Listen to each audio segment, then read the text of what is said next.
interesting as an armoured personnel carrier in that it could take up to 10 men, which is a lot more than you can get in a modern APC, I have to say. They get plenty of power from that engine, and they both things would have an unrivaled cross-country performance.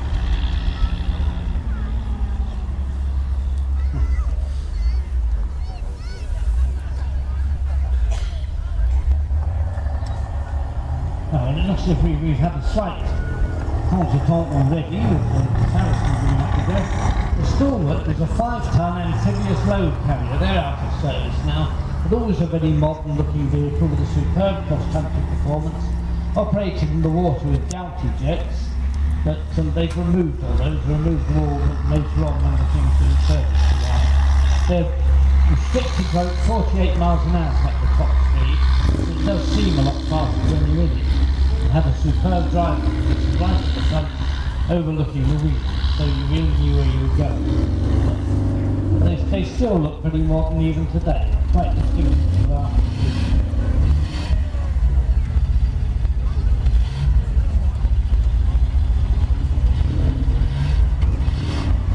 Well, we're just waiting to see if the Saracen can be started again. Should we work all right yesterday, so there he's off all yesterday.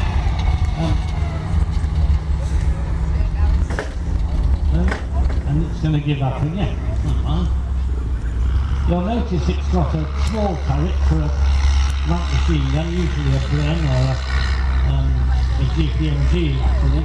And they used to have a thing at the back, you can actually see the ring mount for it, where they had a Bren gun to be fired by one of the crew members standing up through a hatch in the roof, which was reasonably effective, but you need a bit of courage to stick your head up with one of those and fire when people are shooting rapidly.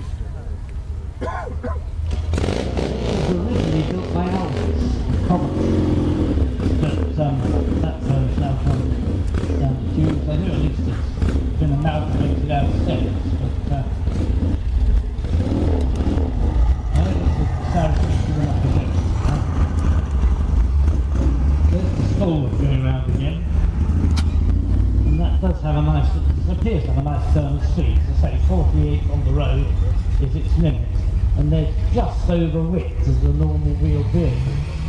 The wheels taken out a bit too far. Saracen's had another go. They're just gently moving forward. They have all rigs, so a 5-speed pre-selected gearbox, again meaning that you can change gear while you're going along, and you usually just hit the clutch to get the gear change effective. You select the next gear up or down, and you can do the same for going in reverse. In fact, except in the Saracen, we're lucky to go at all, by the look of it. No, they're still trying. Good.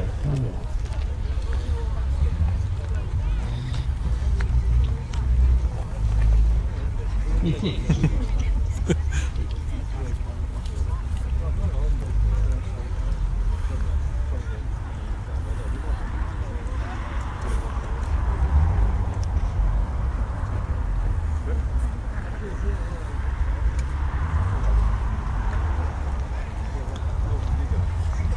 Well, with the Saracen sort of immobilised to a certain extent, we're going to go on with the show.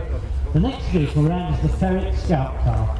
The Ferret was a post-war development from the old wartime dingo, the Sear dingo in the next section a bit later on.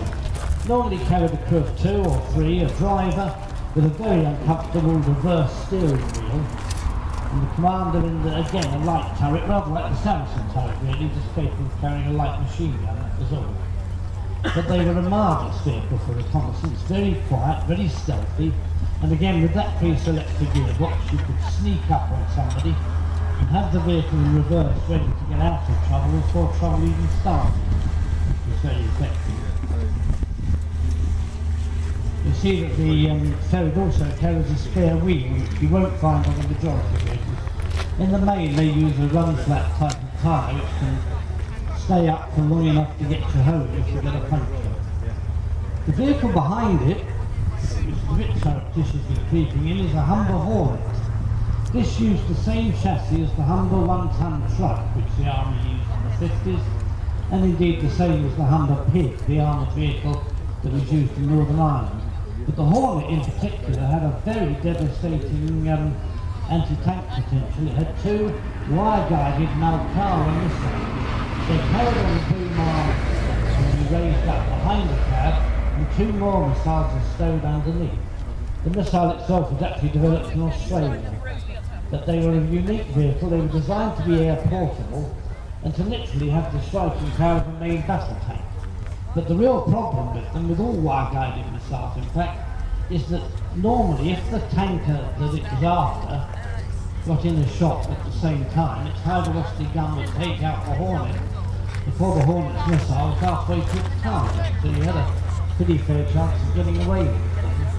But they're an impressive looking vehicle. Of course, for a Rolls-Royce engine with quite a good four-wheel drive chassis, they could keep going very well. Both here they use in the Middle East as well, and can be quite effective. The actual operator sits next to the driver, and he's got that hood with a sight built into it, so that he can watch what's going on, take aim at his target, and fire and launch the missile all from within the comfort of the driver, with the assistant driver seat in the rear.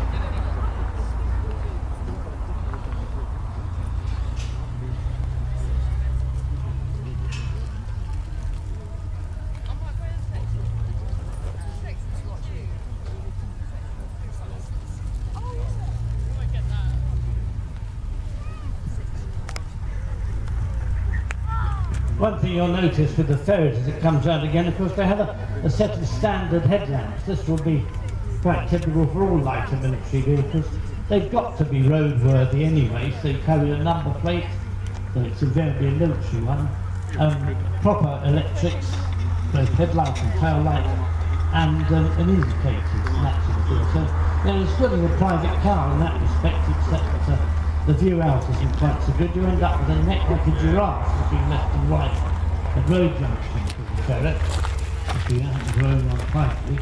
The Humber Pig in that sense is a bit easier to drive in a way, because you've got a conventional bonnet in front of you, you can see where you're going.